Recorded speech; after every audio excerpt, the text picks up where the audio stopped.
The following program may contain coarse language, violence, nudity, mature subject matter, or scenes which may not be suitable for all viewers. Viewer discretion is advised.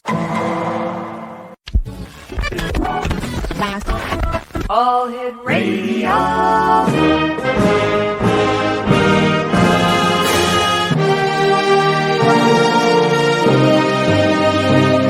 Welcome to the X Zone, a place where fact is fiction and fiction is reality. Now, here's your host, Rob McConnell. And welcome back, everyone. This is the X Zone. I am Rob McConnell. We're coming to you from our broadcast center in our studios in St. Catharines, Ontario, Canada. If you'd like to send me an email, xzone@xzoneradiotv.com, on all social media sites, Xzone Radio TV. And we're coming to you tonight on the X Zone Broadcast Network, Talkstar Radio Network, Mutual Broadcast Network, and Channel 54. And that's the X Zone TV channel on Simul TV. My guest this hour is Lauren KORNGOLD, and Lauren is in the beautiful city of Miami, Florida. So, Lauren, welcome to the X Zone. Well, thank you for having me again, and I hope you're well, and it's wonderful to see you. Lauren, we're having a bit of a problem with your audio. It's coming in very muffled. Oh, I have my plugs in. Should I remove them? No, it's whatever microphone you're using that's giving us the bit of the problem here. Could you speak louder? Yes. Can you hear me now? We can, but we're still having audio issues. Let me see if I can increase the volume. Can you hear me now? We can hear you. Are you using a cell phone by any chance? Yes, I am. That's the issue. All right, we're just going to have to see what we can do to compensate your audio feed over here. Tell us a little bit about yourself, Lauren. Okay, well, I am a psychic medium, and I am a professional paranormal investigator. They're not the same thing. I don't think they're the same thing, so I do both. I see spirits and I hear spirits, and I am also called in to investigate homes and buildings to see if there are spirits. Now, I understand that you invented something. What was it? The spirit telephone. Tell us about that. Well, actually, the spirit telephone is based basically on an old school telephone. It has a microphone, and it has a receiver, and it has a bunch of gadgets in between. It relies on sound waves being converted into electrical waves, then being converted back into sound waves. But in between that, there's a filtering process. Without getting too technical, it filters out low volume, low frequency, background sounds. And what it does is it records the voices of me or whoever's speaking and the spirits that are in the room as well. Okay, because Thomas Edison also invented a telephone to communicate with the dead. Yes. And I'm just wondering what the difference is here. Well, what the difference is that the microphone is really a recording device. And the recording device has a little bar on it that taps it, and that causes a vibratory sound wave. And for some reason, and I found that out by accident, the spirits seem to come through stronger when they attach themselves to the momentary sound wave. Then that sound wave goes through a filtering process, and it removes a lot of the stuff that, the background stuff, the air conditioning, all that. But it keeps the original sound wave, and the spirit voices come through much, much clearer. I found that out accidentally when I was doing a paranormal investigation. I dropped my phone on the bed and picked it up and just sat there and asked all the questions. Is anyone here? Who are you? And when I came home and did review, I found that the part where I dropped the phone and there was a vibration had more of a spirit response than the quiet time. So I repeated that process several times and found that to be the case. So for some reason, and I don't know what it is, these spirits attach themselves to this vibratory sound. Now it has to be a vibration that happens on the device. It can't be a sound, made, a couple of feet away. I don't know why, but that's how I found out about it, quite by accident. You called yourself a professional researcher or a professional investigator. Yes. What qualifications does one have to get or have to become a professional investigator? Well, you take some courses. That's the technical way. But the way I see it, it's really, experience. I've had a lot of failures. I've gotten quit. I forgot to change batteries and things have, died. And, you learn through experience what works and what doesn't work. What works for me, besides the spirit phone, is just a plain cell phone. That's what works for me to capture spirits. A lot of people use infrared cameras. I have those too. Or light grids. I have those too. I have all of that. But if you have a cell phone and a camera on that cell phone that works, you have everything you need to capture and communicate with the other side. So just an ordinary cell phone works? Just an ordinary cell phone.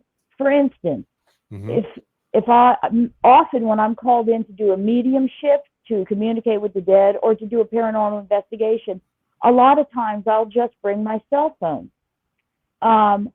Because if you turn on your, the auditory part of your cell phone and you ask questions and you give an appropriate amount of time, you can pick things up.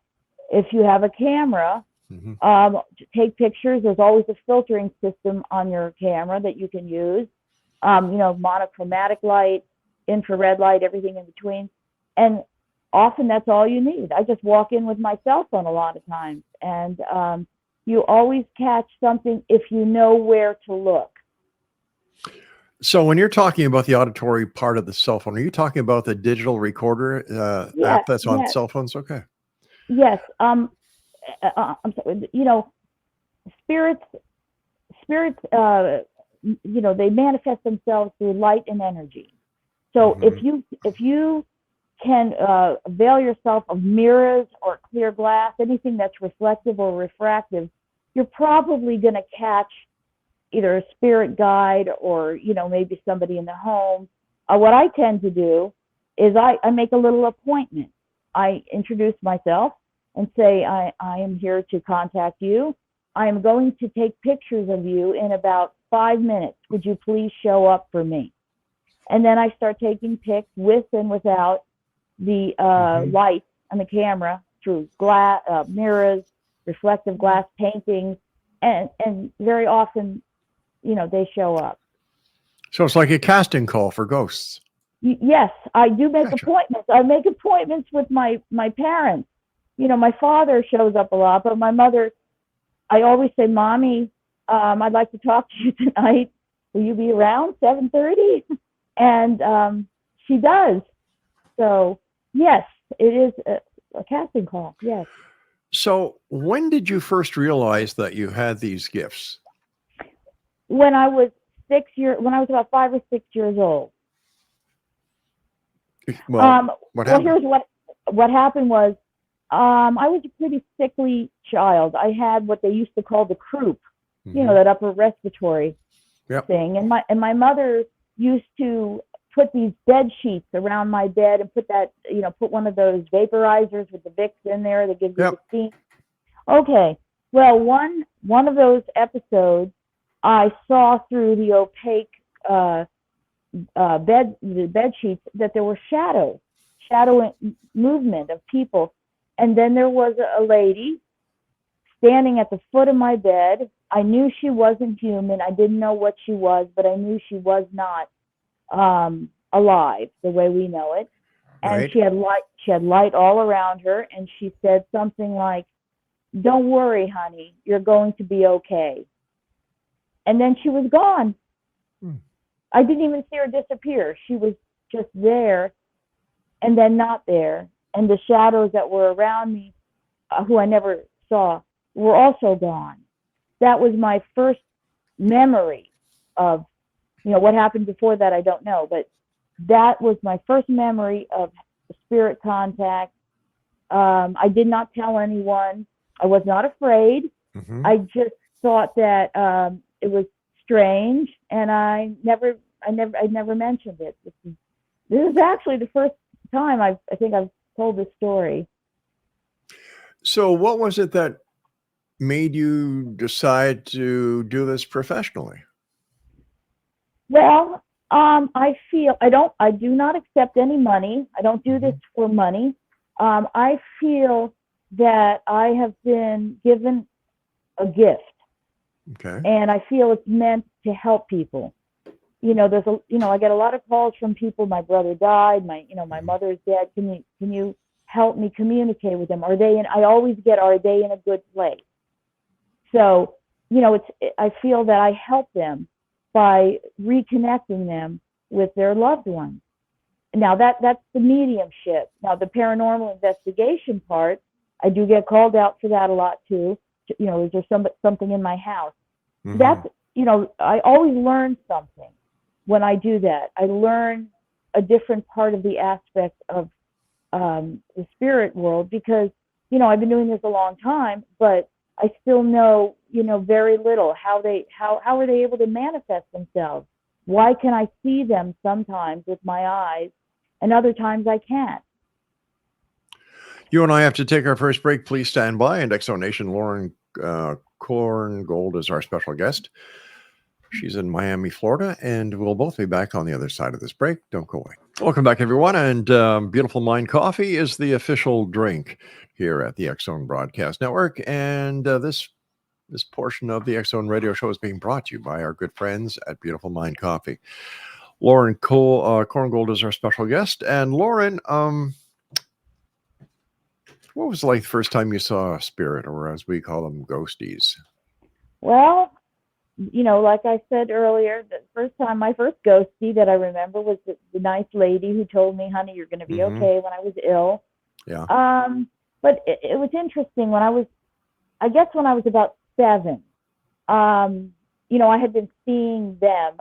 It was interesting. I was seeing them, but not hearing them. I would see them and their mouths would be moving, but I wouldn't hear anything. Like the Pink Floyd song, your mouth is moving, but I can't hear what you're saying. Sure. It was like that. So I told my father, and I really didn't know what his response would be.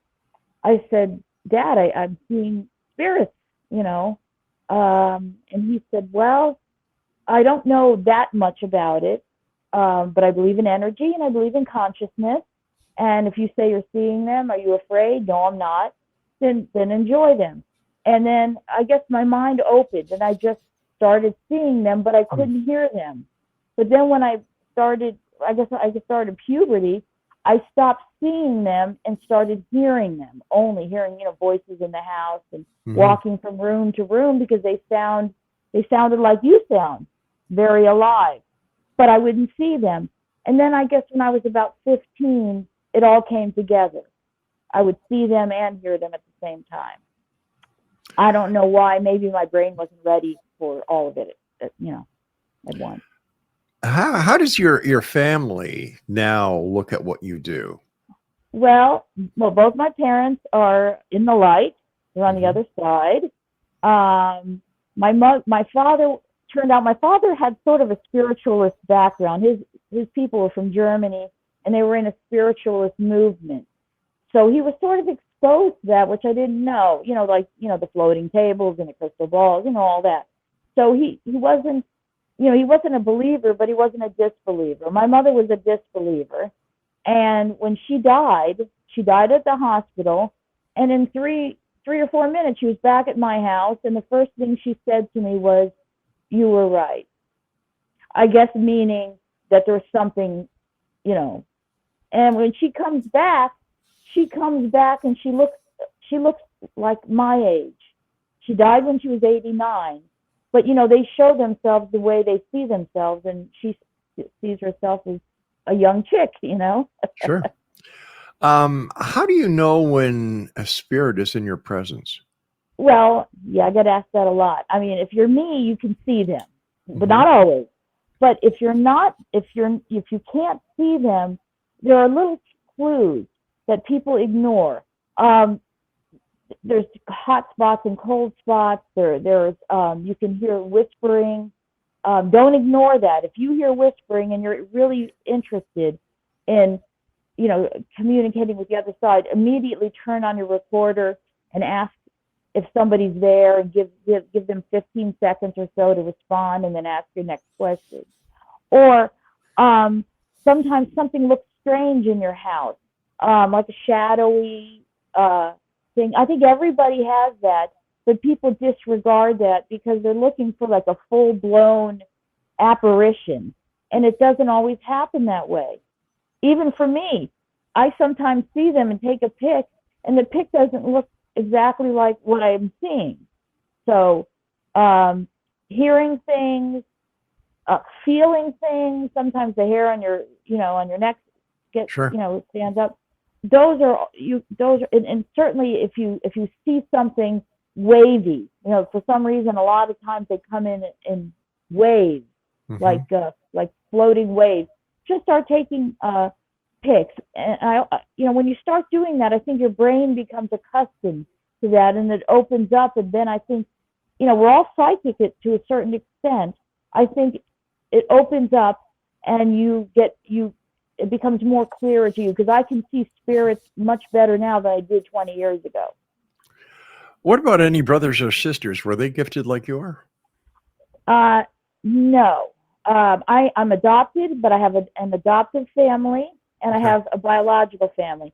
And I don't know anyone, no, who they may, but they may feel, not everybody wants to come out and say that, because they, it may sound strange, or they're worried about what people think. But I don't know of anyone who has that. No. What was it like going to school with your Oh, friends, being a medium psychic?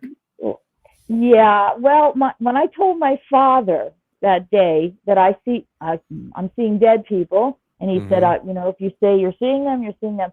He said, let me give you a piece of advice, which I did not understand why. He said, if I were you, I wouldn't go around telling too many people. And I said, okay. And I didn't really know why, because I kind of thought everybody saw Mhm. something. So I told my brothers, and I told a friend or two, and I never told anyone at school, so I never had a problem. Later on, I realized that if I had done that, if I had told people, I probably would have been looked at as being strange. So my father was trying to protect me, and probably, get, not have me labeled, or, put on medication, or have, does she have a brain tumor or something?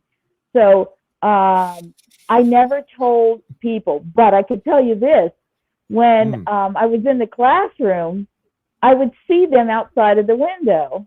And my teacher one year wrote on my report card, your daughter is a daydreamer because she's staring out of the window all the time. But I was looking at them. They were out in the field, these spirits, but I never said anything. Why wouldn't they come inside the classroom? Why would they only stay outside? Sometimes they did, but they Hmm. only a few times. But they were out in the field, and I Okay. never could understand what they were doing. They weren't really doing anything. They weren't playing soccer, or they weren't even looking at me. Sometimes they were, but a lot of times they were just, I don't know, I guess passing by. And so I would just look, I would just look at them. But I Sure. remember what my father told me: keep your mouth shut. So why wouldn't these spirits just go to the light and stay over They there? do. Uh, some of them do. My grandmother, Mhm. she's been gone since I was 15. She died the day before my birthday. She has only come to visit me once. We were not close. Mhm. We didn't have any bad feelings. We just weren't close. So some of them go into the light and stay there. A lot of them don't, because the veil, I guess you would say, between the two worlds is really thin, and it isn't just on Halloween. It's very thin.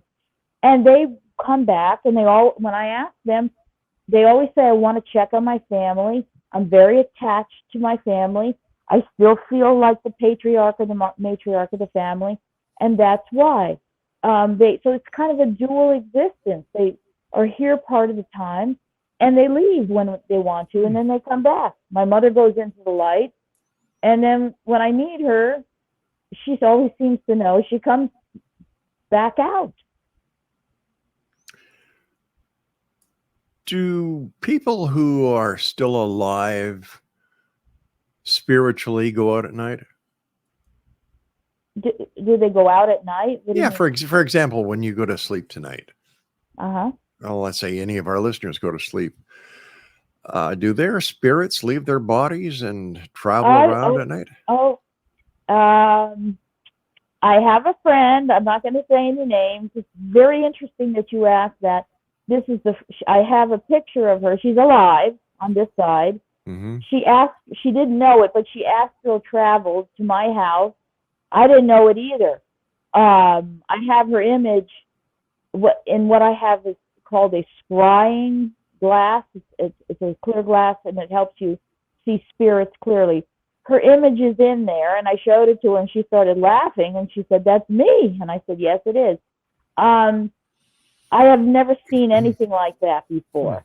I've heard of it. I've heard of astral traveling, but this is really the first time that I've seen it. She's alive, very much alive, and her spirit was in my house, but yet she was alive at home.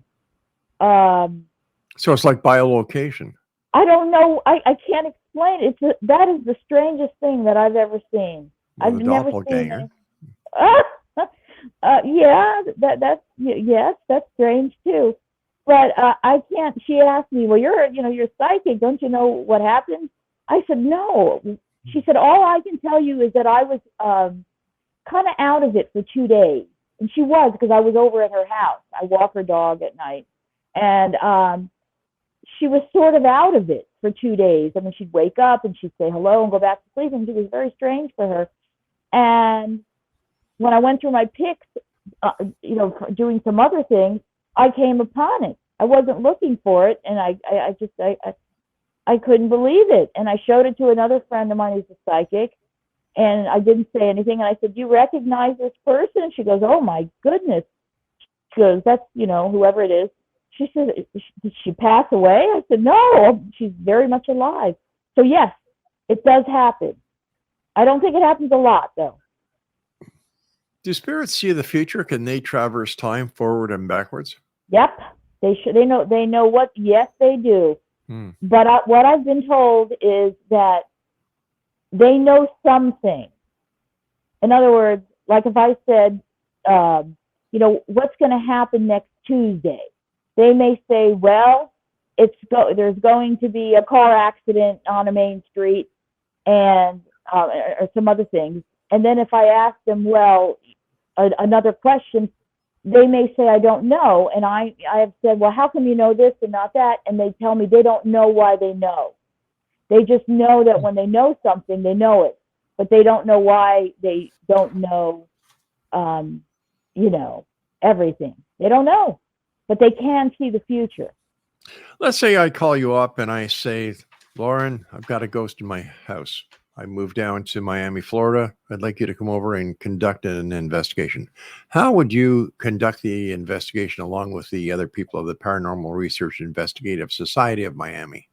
Well, it depends on what you're looking for. I mean, if you said to me, "I'm seeing things," or I hear things, or, there's creaking, or if you're asking me about a particular situation, I would probably just go over there with my cell phone, or maybe bring a team member who's into technology more than I am. I don't think it's necessary, but they like to do it. And I would say, okay, the first thing I would say to you is there any particular area of your home that there's paranormal activity, or you feel that there is more than other places? Because there usually is. Okay. And then I'd start there. Like, let's say you said it was my den. So I'd go into the den and I'd say, hello, is anybody here? My name is Lauren. I am a paranormal investigator. I'd like to talk to you. I'm a friend of Rob's. He wants to know if you're here and who you are, and are you stuck, or do you need help, or you're just chilling out? And I would introduce myself and let them get comfortable with me. And then I would turn on, depending on if I see something or hear something, I would probably start taking pics first if I heard nothing. But if I heard anything, I turn on, of course, record it. I mean, it depends. I mean, some people just want to know if something is there. Other people want to know, oh, okay, well, who is it? Mm-hmm. That's a different situation, because then I'm, it's a longer, I spend more time doing mediumship, because, they want to know if it's a grandmother, that sort of thing. But if you just want to know what's in your house, I'll just come over there with a cell phone and start talking, and it usually, I pick something up and it resolves itself. So how do people get rid of these spirits that they don't want in their homes? Like, what do you do? Say, go to the lake, get the hell out of here, or do you call an exorcist? What do you do? No. Well, I first asked them, why do you want to get rid of it? Do you want to get rid of it because you think it's a bad spirit, or you just don't like spirits, you're scared of spirits? What I do, I have found that most spirits are very friendly, and they don't mean to frighten people. And I'll explain to them that, not everybody's like me, that they like to talk to dead people. Could you please, leave? Could you, go somewhere else? And they usually do. Sometimes they don't. And what I do is I light a white candle. Doesn't really matter what candle it is, but they seem to like candles. Light some incense, and open up a window and sort of smudge them out. But I generally don't do that, because most of the spirits are very nice, and when they're told, they don't mean any harm, and if they're told that they're frightening the people, they just leave. Now, Really? if they don't, if they're mean spirits, well, then I get very nasty with them, and that usually takes care of that. I don't think they're used to girls speaking boy talk, so I use a lot of boy talk and tell them, to get the hell out if they're evil spirits or bad spirits. And I tell them I'm going to smudge you out if you don't leave. And that seems to, they're afraid of that. I don't know why, but they are. And that usually takes care of it. I've never had a problem of a spirit that's been exorcised, I guess, coming back. I've never had that. Well, before you start using boy language around here or smudging me out, we've got to take a break. Exonation, our guest this hour is Lauren KORNGOLD, and you can find PRISM, that's the Paranormal Research Investigative Society of Miami, on Facebook. We'll be back on the other side of this short break. Whatever you do, don't go away. And we're back here in our broadcast center and studios in St. Catharines, Ontario. My guest is Lauren KORNGOLD, and she is in Miami. She is the lady who brings it all together with a group called PRISM, PRISM. And that stands for the Paranormal Research Investigative Society of Miami. Lauren, thanks very much for joining us tonight. Thank you. I have to ask you, when talking to spirits, have you ever come across any famous celebrity spirits? I have, and I don't give out any names. I have a policy, celebrity or not. If I see a spirit and I know who they are, I talk to their family first and get permission to, to post it. So yes, I do have a couple of celebrities that do come to me. They are musicians. They're very famous, and people would know who they are, but I can't say who they are until I, contact their family. However, I did have an encounter with Mark Twain, and I was able to contact some great cousins, and they gave me permission to post that on my PRISM site, and I did. And the other one was Edgar Allan Poe, and I was able to contact some great cousins, and they said fine, that was terrific. So I went ahead and posted it with their permission. I never post a spirit who I know who they are, famous or not famous, without talking to their family. Now, if I'm at home and spirits show up at my house and I don't know who they are, then, I just go ahead and post it. But yes, I do. I don't know why they come to me. I've never met any of these. Well, obviously Twain and Poe I've never met, but I don't really know any celebrities, so I don't know why they come to me. One of them I asked, why are you guys coming to me? I'm not like the medium to the stars or anything. And they said, well, actually, everybody on the other side that I know knows you. And I said, really? I said, they said, you're the go-to lady because we want you to know about us, that we're okay. And I had one person say to me, I know you don't post anything about me, but you're going to meet somebody in my family one day. So I'm waiting for that. So the ghosts and spirits check out the internet? I don't know I don't know if they check out the internet, but the one particular spirit that says to me, you're going to meet my family one day. He comes to my house. I got pictures of him. I got a whole file on pictures and some audio and some video. I get him through scrying, which is, what I mentioned before about the clear glass, being able to see them. He comes to the house. So I'm just waiting. He's saying to me, you're going to meet someone in my family one day, and then you give them the file. And I said, sure. So I guess he's able to see that, I don't know. So I've never posted anything of the celebrity that I didn't get permission for. How much of what a medium says that they actually do receive from the other side is legitimate compared to how much a medium says they receive from the other side is, just a conjecture? Well, it depends on what you're saying. I don't like to say anything. That's why I take pics. So, for instance, if I went over to your place and I said, Rob, your grandmother is here. That could be true, or it could be not true, or I could believe it. Maybe I'm not lying. I just believe it. But if I take a pic and I show it to you, then you tell me if that's correct or not. So I'm not like, you go to a psychic and they say, your grandmother's here. And, that's, oh, really? What is she doing? I take a pic and I record her voice and I give it to you. And so then whether it's your grandmother or not. That's the way I do. How clear is the audio that you record? Very clear. Very, very clear. Even when I'm not using my spirit telephone, that was a plug. They're very, very clear. And one of the reasons they are clear is because I ask the question several times. I'll say, like if I say, what is your name? And somebody whispers, John, I'll ask it 3 or 4 times, so that it gets, so that we have a clear understanding that somebody named John is on the premises. So if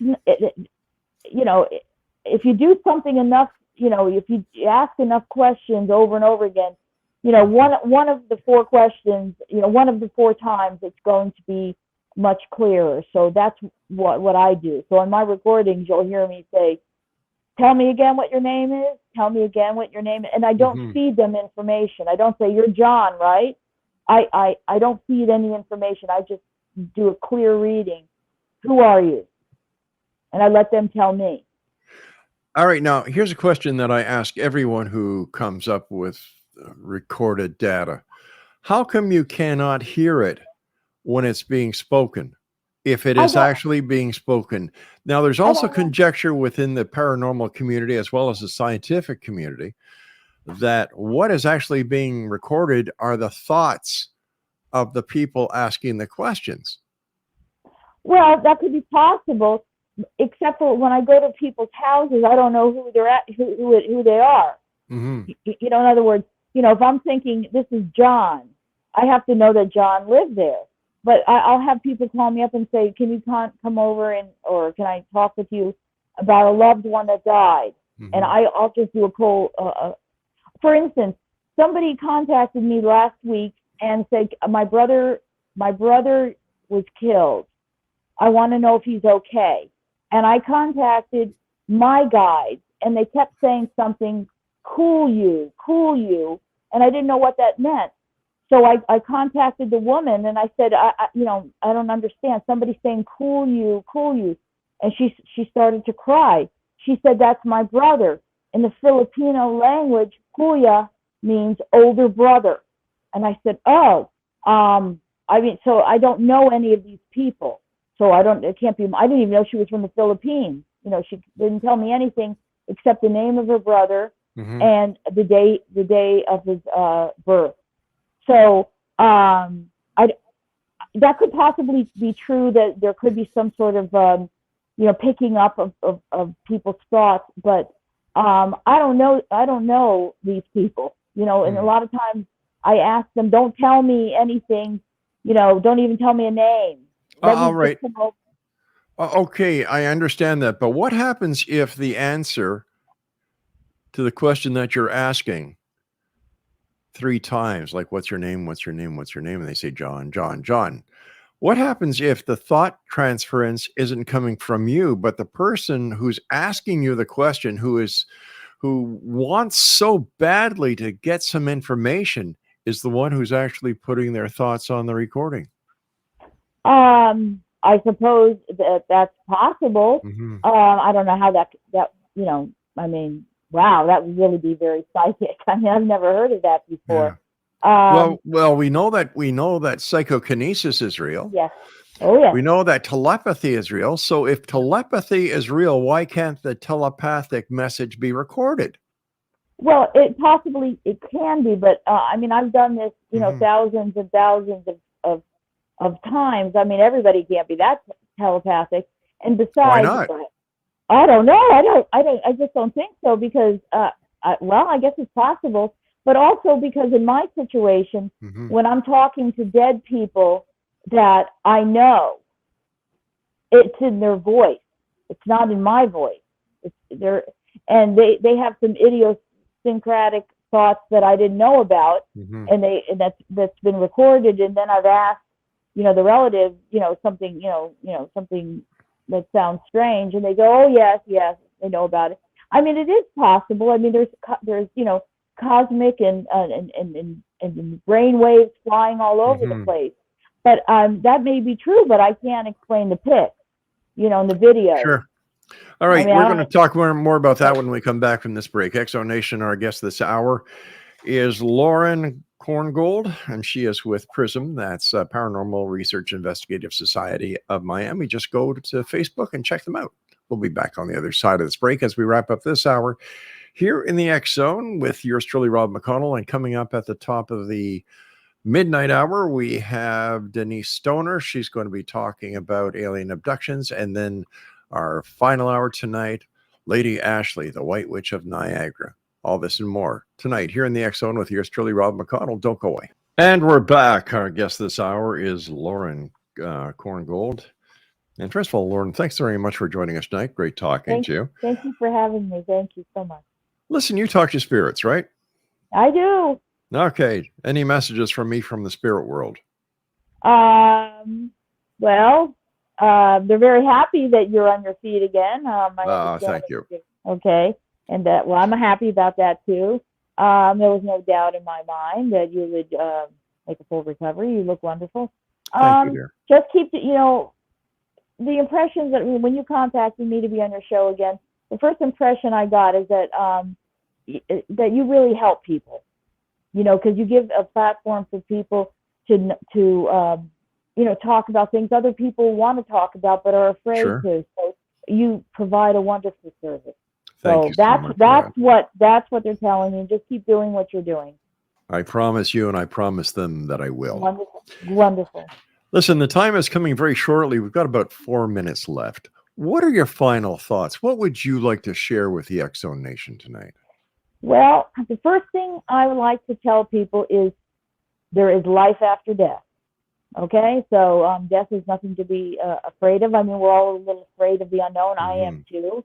But there is life after death, and it's not just for some people, it's for everyone.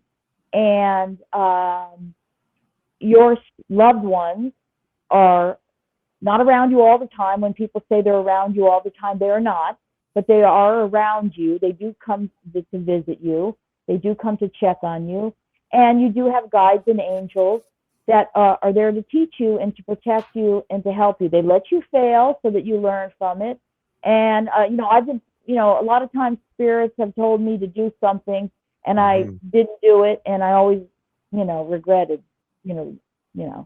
not doing it. So they really have our best interest at heart. Before we go, I'd like to say hello to one of our listeners out there who sent us a message. Keith Anthony Blanchard is his name, and he's a regular here on the X Zone. So, Keith, thanks very much for keep joining us over here. In fact, I'll just get Craig. Can you just put up that message? All right, there we go. Whoops. Hey, brother Rob. Thanks a lot, Keith. Where is your is your telephone available for sale? Do you sell it? It will be in January. It's not now, not yet. It will. I'm perfecting it because I'm still getting a little feedback, which isn't just slightly annoying, but it will be available in January, and it'll be for sale. Yes, that I accept money for. Okay, so I can just see this now. Hey, Jimmy, what are you doing? Hold on, Mom. Jimmy, That's put your right. cell phone down. No, Mom, I'm talking to Grandma. Don't be silly. That's Grandma's right. been dead for 20 years. How the hell can you be That's talking? right. Well, that's because, Mom, I got Lauren KORNGOLD's telephone here, and it's available at, That's and so right. on and so forth. And Hey, listen to your grandmother. listen to your grandmother. Lauren, That's take right. care, my dear. Always Thank you great so much talking for to you. Keep having the great me. work up, and we look forward to speaking to you again here in the X Zone. I'm so glad you're well, and thank you for having me. Thank you That's so my much. great pleasure. Oh, quickly, how can our listeners contact you if they have a problem? Well, they can go to PRISM, Paranormal Research Investigative Society of Miami, on Facebook or Instagram, and just send me a messenger or post it. I don't know, am I allowed to give out a phone number? Sure, go right ahead. Yeah. Yeah, or you could call me 305-588-3647, and I respond to everybody. So You're a good woman, good heart. Thanks sweet. very much. You take care of yourself. Stay out of trouble. Oh, no, not too much trouble. All right. If you get in trouble, let me know. We'll have trouble together. Okay. Take care, Lauren. Take care. Bye-bye. Bye-bye, hon. Bye. And that's it for this hour, X Zone Nation. Coming up at the top of the hour, I'm going to replay an interview I had with Denise Stoneman? Craig, help me out here. Denise Stone. And hour number 3. And in hour number 4, a very good friend of mine, a lady I've had the pleasure of knowing for nearly 40 years now, the one and only Lady Ashley. She is the White Witch of Niagara. Her name is Ashley Pollock, a wonderful lady, great heart. And if you're into witches, and if you think they're all bad, you're in for a surprise. I'll see you back here in about 12 minutes from now. People say, Rob, why do you cut off at around 48 minutes in the hour? It's because of all the different networks and radio stations and TV stations that carry our shows, that they need to put some insert in there, some commercials, station ID, networks IDs, and it also gives us a chance to grab a coffee. And of course, I'm talking about a Beautiful Mind coffee that's available at beautifulmindcoffee.ca. Give it a try. I love it. It's the official coffee of the X Zone Nation. I'll be back at the top of the hour.